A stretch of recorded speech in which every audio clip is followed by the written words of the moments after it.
हाँ जी स्टूडेंट्स, यहाँ पे मैं डिस्कस कर रही हूँ independent event and dependent event. Independent मतलब with replacement and without replacement. With replacement या इंडिपेंडेंट का मतलब क्या, if two events occur of one does not affect the other. वो इंडिपेंडेंट है, एक पे फ़र्क पड़ने पे दूसरे को फ़र्क नहीं पड़ता। इसमें क्या है कि डिपेंड होते हैं, फ़र्क पड़ता है। Occurrence of one event appear on the second events, occurrence of second events appear on the first event. एक दूसरे के ऊपर फ़र्क पड़ता है। अब जो इंडिपेंडेंट है उसमें ये फॉर्मूले होते हैं, प्रोबेबिलिटी ए प्रोबेबिलिटी बी। अगर 3 इवेंट्स हैं तो ए बी सी। इसमें फॉर्मूले ए एंड बी में अगर डिपेंडेंट इवेंट है तो probability B multiply probability A upon B. A and B में probability A multiply B upon A. यहाँ पे बी है तो नीचे बी लगाना है, ए है तो नीचे ए लगाना है, ये पहले भी बताया हुआ है, ठीक है। अच्छा, अब इससे रिलेटेड मैं प्रॉब्लम्स डिस्कस कर रही हूँ। From the standard pack of 52 cards, 2 cards are drawn at random one after the another. 2 cards drawn करने हैं, ठीक है। 52 कार्ड्स में से 2 निकालने हैं विद रिप्लेसमेंट। अब ये देखो आ गया ना यहाँ पे विद रिप्लेसमेंट। अगर ये वर्ड ना दिया होता तो इंडिपेंडेंट इवेंट कहीं ना कहीं आपको मिल जाना था। अगर वो नहीं है तो विद रिप्लेसमेंट मिल गया। What is the probability that both cards are king, जो दोनों के दोनों किंग हैं, विद रिप्लेसमेंट हमने निकालनी है। तो यहाँ पे आ जाओ, सोल्यूशन क्या है, किंग निकालना है ना। किंग 4 होते हैं, 4/52। देन विद रिप्लेसमेंट पहले किंग एक निकाला, उसकी प्रोबेबिलिटी इतनी है। Means once occurrence does not effect second occurrence. देखो विद रिप्लेसमेंट उन्होंने बोला है ना, तो जो पहला एक किंग निकाल लिया, फिर दूसरा किंग निकालना है। विद रिप्लेसमेंट कुछ ना कुछ वहाँ पे ऐड कर दिया, कोई लीफ, कोई पत्ता, कोई कागज़, कुछ भी ऐड कर दिया, तो नीचे 52 के 52 ही रहे। विद रिप्लेसमेंट था तो mean once occurrence does not effect second occurrence. तो A and B simple formula लगाया और ये आंसर आ गया, ठीक है। नेक्स्ट प्रॉब्लम पे आओ। Find the probability of drawing a queen, a king and a knave in order from a pack of card in 3 consecutive draw, the card drawn not being replaced मतलब कि without replacement, ठीक है, without replacement है।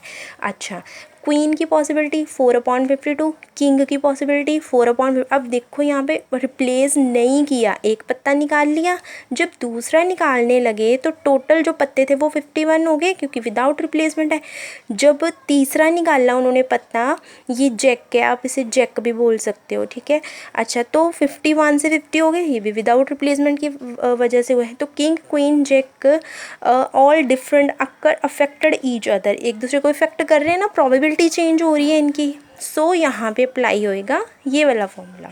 अच्छा, तो तीनों को multiply किया और ये आंसर आ गया आपका। Find the probability of drawing a king और queen, no standard pack of 52 cards in the other consecutive draw cards not being replaced। Same है, कार्ड रिप्लेस नहीं किए हुए। किंग की प्रोबेबिलिटी इतनी है, क्वीन की प्रोबेबिलिटी रिप्लेस नहीं करना ना, तो ये चेंज हो गई ना प्रोबेबिलिटी। 52 से 51 कार्ड्स रह गए, फॉर्मूला लगाया, दोनों को मल्टीप्लाई किया। ये निकालने का मतलब है कि रिप्लेस हो जाना। पहले सम में भी मैंने यही किया ना, सिंपल मल्टीप्लाई कर दिया था इनको, रिप्लेस हो गया, मतलब ये चीज़ निकल गई आपकी, ये वाली चीज़ C/AB। अच्छा, तो इसमें भी बस मल्टीप्लाई कर दिया answer. Last one is a problem of statistical quality control is given to 3 students A B C whose chances to solve it this। मतलब फर्स्ट स्टूडेंट सम को इतने चांसेस है कि वो सॉल्व कर देगा, दूसरे के इतने चांसेस है, तीसरे के इतने चांसेस है। What is the probability that problem will be solve, problem solve हो जाएगी, कितनी पॉसिबिलिटी है।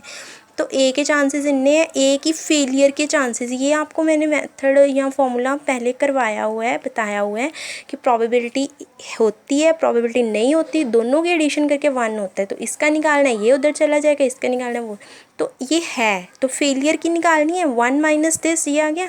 प्रोबेबिलिटी दूसरे स्टूडेंट के 1/3 है चांसेस, तो उसकी नॉट की निकाली 2/3। तीसरे के 1/4 चांसेस है, उसकी फेलियर की निकाली, तो ये आ गया। तीनों के फेलियर को मल्टीप्लाई कर दिया। अब सॉल्व होने के चांसेस हमने देखने हैं ना, सॉल्व होने के कितने चांसेस हैं, तो ये पास होने के चांसेस हैं कि हो जाएगा, सॉरी फेल होने के चांसेस हैं। पास होने के देखने तो इसमें से 1 माइनस कर दो तो ये आ जाएगा। ठीक है, तो ये था आपका प्रोबेबिलिटी वाला कंसेप्ट। जितना पॉसिबल हुआ इस वीडियो में मैंने कवर अप किया है। आप ज़्यादा से ज़्यादा इन सम्स की प्रैक्टिस कर लेना तो हो जाएगा क्लियर आपको। सबसे पहले इसमें आपने इवेंट्स को ही चेक करना है कि इवेंट्स कैसे हैं, उनके बेस में आपने फॉर्मूला अप्लाई करना है। ठीक है, प्रैक्टिस कर लेना अच्छे से। Okay students, thank you.